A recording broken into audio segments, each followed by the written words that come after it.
நாள் ஆச்சு நம்ம சேனலில் லாங் வீடியோ போட்டு கிளப்பி போயிட்டு வந்ததுக்கு அப்புறமா நிறைய பேர் என்கிட்ட நிறைய கொஷின்ஸ் கேட்டுட்டீங்க. வடிவேல் சொல்ற மாதிரி இந்த பேக்கரியை ஓப்பன் பண்ணதும் போதும் பண்ணு என்ன வேலை வெண்ணெய் என்ன வேலைன்னு கேட்குறாங்க அப்படின்ற மாதிரி. என்னதான் நான் ஷார்ட் வீடியோஸில் நிறைய இன்ஃபர்மேஷன் கொடுத்துருந்தாலும் அது பத்தாம நிறைய பேர் என்கிட்ட பர்சனலாகவும் டிஎம் பண்ணியும் நிறைய கொஷின்ஸ் கேட்டீங்க. அந்த எல்லா கொஸ்டினுக்குமான ஒரே வீடியோ இதுதான். ஃபர்ஸ்ட் திங், நாங்கள் பல்க் புக்கிங் பண்ணியிருந்தோம் Coimbatore to Alleppey. Bulk booking எப்படி பண்ணுறது அப்படிங்கிறது ப்ராசஸையுமே நான் ஷார்ட்டாக போட்டிருக்கேன். தேவைப்படுறவங்களுக்கு நான் இதில் டிஸ்கிரிப்ஷனில் கொடுக்குற லிங்க்கை நீங்கள் போய் பாருங்கள். நான் என்னோட ஒரு ஃபேமிலியை மட்டும் கூட்டிகிட்டு ட்ரிப்பு போக கிடையாது. என் தங்கச்சி ஃபேமிலி, அக்கா ஃபேமிலி, பெரியம்மா ஃபேமிலி, அம்மா ஃபேமிலின்னு எல்லாரும் ஒன்றா சேர்ந்து நாங்கள் போனோம். வெக்கேஷன் ட்ரிப் போகிறோம் அப்படின்னா ஃபேமிலியாக போனால் தான் ரொம்ப சூப்பராக இருக்கும். என் தங்கச்சி பார்த்திங்கன்னா ஈரோடில் இருக்காங்க, நான் திருச்சியில் இருக்கேன், அக்கா கோயம்புத்தூரில் இருக்காங்க. அதனால் திருச்சியிலேருந்து evening Jan Shatabdi train number 12083 5:20க்கு நமக்கு திருச்சியிலேருந்து ஸ்டார்ட் பண்ணி நைட்டு 9:30க்கு கோயம்புத்தூர் ரீச் ஆவாங்க. அதனால் திருச்சியில் 5:20க்கு நான் இங்கே ட்ரெயின் ஏறிட்டேன். இதே ட்ரெயின் ஈரோடுக்கு 7:30க்கு ரீச் ஆயிடும். அங்கே தங்கச்சி ஏறிக்கிட்டாங்க. கோயம்புத்தூருக்கு 9:30க்கு இந்த ட்ரெயின் கரெக்டாக அங்கே ரீச் ஆயிடுங்க. அங்கே ஸ்டேஷனுக்கு அக்கா ஃபேமிலி வந்துடுவாங்க. நாங்கள் 9:30க்கு ரீச் ஆனாலும் எங்களுக்கு அலப்பி ட்ரெயின் பார்த்தீங்கன்னா நைட்டு 11 o'clock தான். எங்கள் கூட வயசானவங்க குழந்தைங்களா இருந்தனால அடிபடியாக நம்ம ஒரு பிளாட்ஃபார்முக்கு மாறி மாறி வர முடியாது அப்படிங்கறனால நாங்க எல்லா ட்ரெயினுக்குமே பாத்தீங்கன்னா ஒரு 1 hour 2 hours கேப் விட்டு தான் புக் பண்ணியிருந்தோம். நாங்க கோயம்புத்தூர் டு அலப்பி போன ட்ரெயின் ஸ்பெஷல் ட்ரெயின் நம்பர் 22207. இந்த ட்ரெயின்ல ஜெனரல் கம்பார்ட்மெண்ட் கிடையாது, ஒன்லி ஏசி கோச் மட்டும்தான். ஃபர்ஸ்ட் ஏசிலேருந்து தேர்ட் ஏசி வரைக்கும் அவைலபிலிட்டி இருக்கு. ப்ரைஸ் வந்து டிஃபர் ஆகும். அதாவது சீட் ஜாஸ்தியாக இருக்கும் போது ப்ரைஸ் கம்மியாக இருக்கும், சீட் குறைய குறைய உங்களுக்கு ப்ரைஸ் இன்க்ரீஸ் ஆகிடும். ஸோ ப்ரைஸில் வேரியேஷன்ஸ் இருக்கும். ஸோ நீங்கள் டேரெக்டாக கவுண்டரில் போய் விசாரிச்சுட்டு அதுக்கப்புறமா டிக்கெட் புக் பண்ணுங்கள். இந்த ட்ரெயின் நைட் கோயம்புத்தூரில் 11 o'clock ஸ்டார்ட் பண்ணி early morning around 3 AM Alleppey reach ஆயிடுச்சு.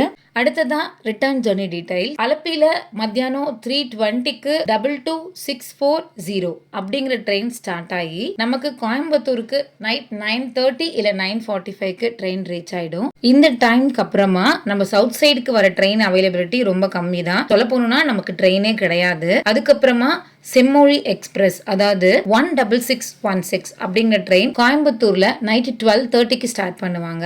அதாவது நீங்க சண்டே அங்க ரீச் பண்றீங்க அப்படின்னா மண்டே மார்னிங் 12:30 அப்படிங்கிற டைமுக்கு இந்த ட்ரெயினை புக் பண்ணுங்க. அப்படி இல்லாம நம்ம சண்டே தானே ரீச் ஆகுறோம், சண்டே 12:30க்கு புக் பண்ணலாம் அப்படின்னு புக் பண்ணிட்டீங்க அப்படின்னா நீங்க சாட்டர்டே நைட்டே அங்க ரீச் பண்ற மாதிரி ஆயிரும். So early morning train book பண்றீங்கன்னா கொஞ்சம் கேர்ஃபுல்லா புக் பண்ணுங்க.